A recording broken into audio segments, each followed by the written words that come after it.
Okay, students, this recording is a mini lesson to help you to figure out how to organize your ideas in an outline. Now, I know a lot of people like to start writing their essay without making an outline, but I want to be clear because I know that you will write a better essay if you organize your ideas first. I am going to tell you that I will not read an essay unless I have already read an outline for that essay. I hope you understand that. This outline is a required assignment. I can help you with any problems much better if we discover them while you are still making your notes and organizing your notes. So you already have the basics, the biggest skeleton of your outline if you did the assignment on making your central claim and your arguments and counter-argument. So first of all, we're just going to quickly look at an outline, and I'll show you the parts that you already can fill in from your last assignment of central claim and arguments. Okay, so let's look at that first. Okay, if you remember, your last assignment asked you what your question was, and there it is. My example, will raising the minimum wage to $15 an hour hurt the economy? And then we talked about how to make a central claim. The central claim is a restatement of your question, plus you answer the question. And so my central claim was raising the minimum wage to $15 an hour will hurt the very people it was meant to help. And then we wrote two arguments and a counter argument. So I'm going to just skip the introduction. Whoops. I'm going to skip that and go right to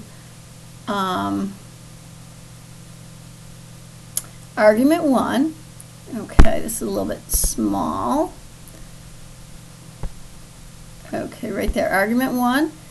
And remember, it was raising the minimum wage to $15 an hour will hurt the American economy, especially affecting the poor, because the number of jobs available for those without a high school diploma or college degree will decrease and leave many people without any employment at all, thus hurting them far more than helping. Okay, so that was the first argument. And then the second argument was a rise in minimum wage to $15 an hour would result in an increase, I don't know what those little things are, increase in the price of necessary goods. Those in minimum wage positions will end up using their additional income to pay for more expensive goods and services that were affordable when the minimum wage was lower. That was the second argument. Now I'm going to skip all this evidence because I just want to show you these are the parts you already should have done. And then we went on to counter argument. Okay. Here it is. Okay, counter argument. First we stated what the opposing view was. So my example was those in favor of raising the minimum wage to a living wage of $15 an hour claim that those without a high school diploma need a higher wage to feed their families. Okay, that was the opposing view, and then we countered it with this argument. We call that the counter argument. While this argument makes sense to any caring individual, raising the minimum wage to $15 an hour will make it far too easy for high school students to choose to drop out of school, thereby resulting in having no choice but to take a minimum wage job. Okay, those are the things that you already have done if you did the assignment on writing a central argument and, a central claim and at least 2 arguments and a counter argument, okay? All right, now, if you did that, I should have given you this form for making your own outline. Now, so we're going to just kind of go over this again. So your problem-based question, central claim. Now, we will be having a mini lesson on introductions. Again, we already did one earlier in the year, but we'll do another one. So in an introduction, you always have some kind of a hook to get the reader's attention. I'm going to, in some of your essays, having background information is important. And finally, you need to have your thesis statement. Okay, let's take these one at a time. So for your hook, or to get your attention, you can tell a story, quote some statistics. Somehow you need to communicate to the reader why they should continue reading. So for my example of the minimum wage topic, these are just notes. Now students, I want to emphasize to you, this is not your rough draft. I do not want to see paragraphs. If you can avoid it, I don't even want sentences. I just want to see brief notes. Why? Because I can read them very, very quickly and be able to help you very quickly. And your classmates. You have a lot of classmates. The only way I can help everybody is if you are just writing notes. The second reason is that if you can't get your ideas down in notes, then you probably aren't taking the time to organize your thoughts, okay? You only need brief notes. So here's an example. Okay, so for my attention getter, these are my notes. Show how much someone can make on $15 an hour if they work 50 or 60 hours a week. I'm not even going to explain these to you, okay, because these are notes and they are for me only, okay? Well, in your case, they're for you, but they're also for me, and I might ask for an explanation, but you just need notes, you don't need the details. So you might not know why I put that note there, it doesn't matter, okay? When I write my essay, I'll explain this more.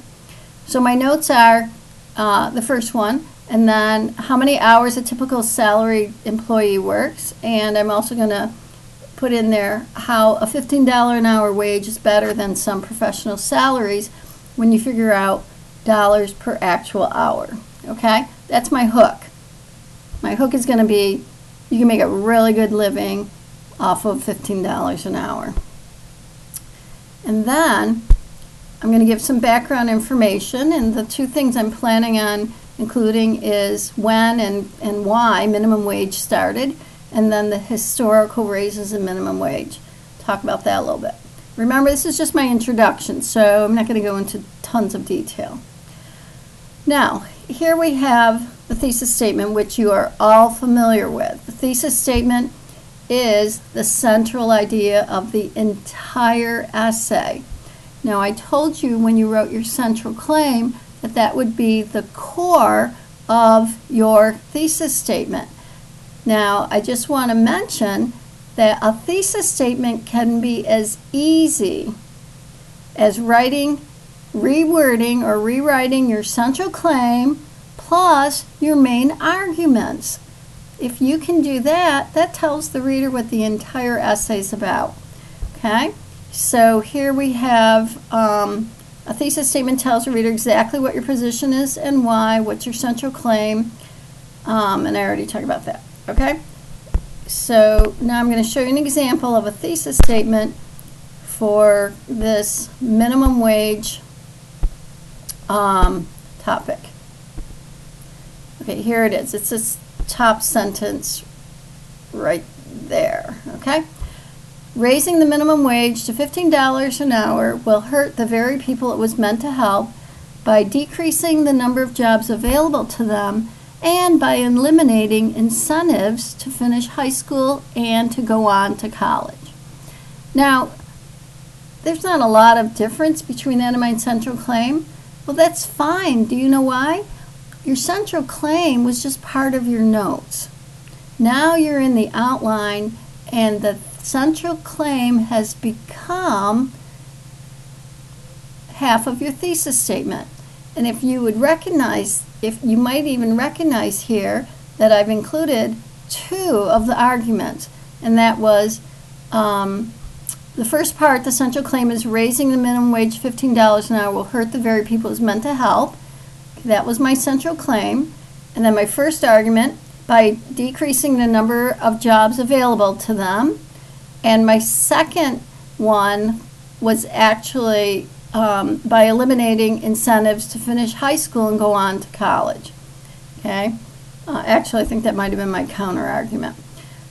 Okay, that one I'd probably work on a little more and make sure it had both my arguments and my counter argument. Okay, so your thesis statement is your central claim plus a restatement of your main arguments. That's one way of doing it. Okay, it's the way I'm teaching you how to do it. There are other ways. All right, so now what we have is our introduction is finished.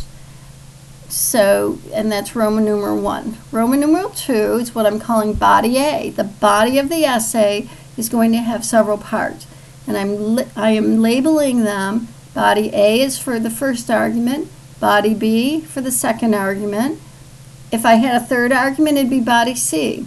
But for my example, body C is going to be the counter argument. So here we are. This is just body A. And we've already seen my first argument, so I'm not going to reread that to you. If you want, you can pause this video if you want to reread it, okay? So this is body A's first argument. And then what I want to show you is you have to have evidence. And so here, again, I'm only giving you notes. You don't need long sentences. You don't even have to write out the quotes. I'm expecting to see quotes, but you don't have to put those quotes in the outline. All you have to do is write your notes. So here, my evidence for my first argument, I wrote down the author of the article, Tristan article. I put the page, and I wrote stats on unemployment rates. So I'm planning on putting some of the statistics of what the unemployment rates are. And also, same article, page 7, small business profits and number of employees. I'm building an argument here that raising minimum wage is going to actually reduce jobs. And then I put Barker article, page 34, a chart showing types of minimum wage jobs. And then the Arthur article, page 21, who it is that works minimum wage jobs. Who are those people who take on those jobs? Now, that's the evidence, and then below you see the explanations.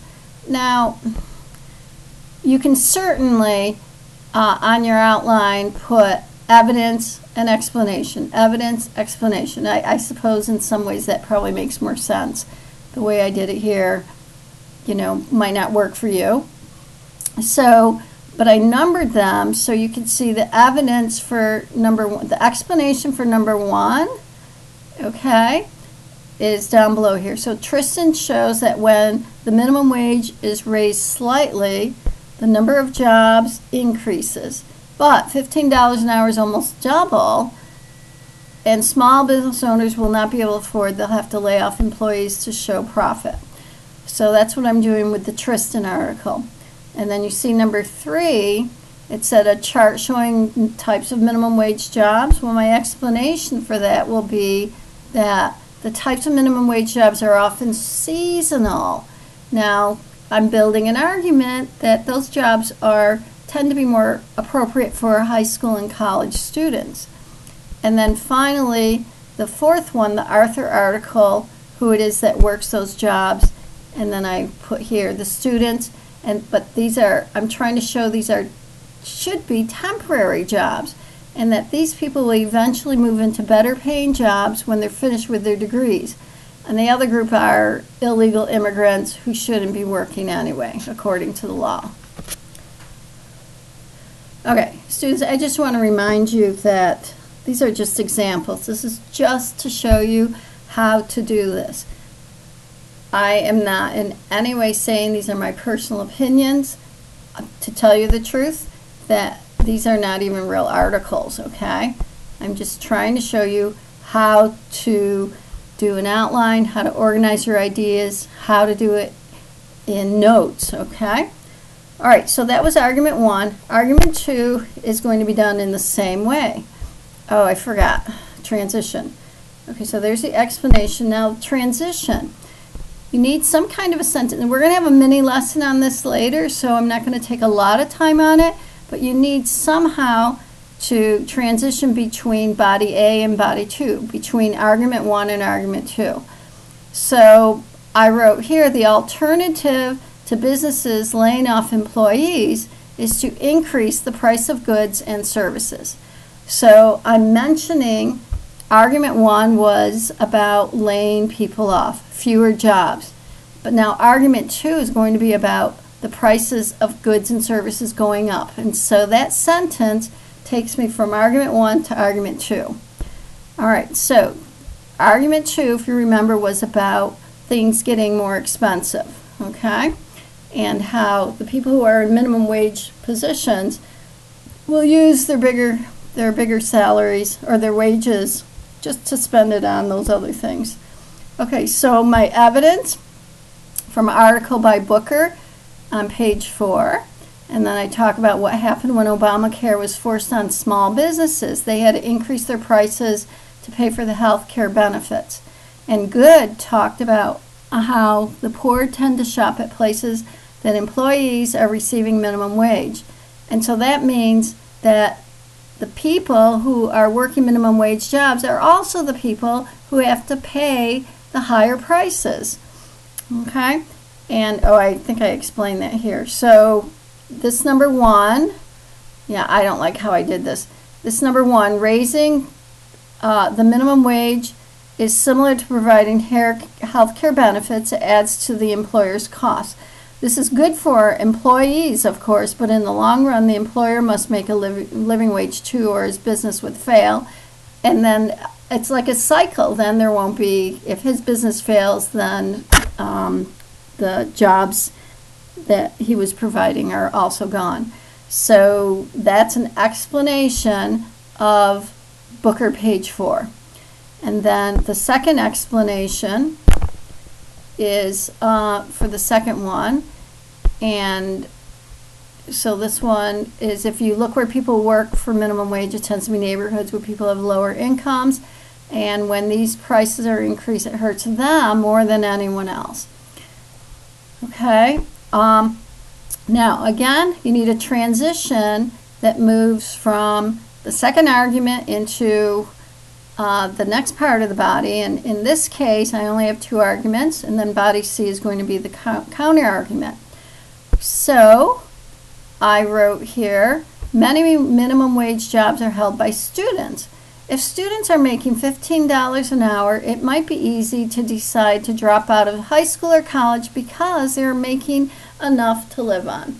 And so I already established that many minimum wage jobs are held by students. And so that transitions into my next point, where they might want to drop out of high school. So in the counter argument, just to remind you, first you mentioned the opposing view, that people without a high school diploma need to feed their families, and then why the opposing view is weak or invalid or irrelevant. In this case, it's irrelevant. While this argument makes sense, raising minimum wage will make it easy for high school students to drop out of school. So I'm pointing out here that there's a bigger picture here, and that is we want to keep the incentive there for people to finish high school and to go on to college.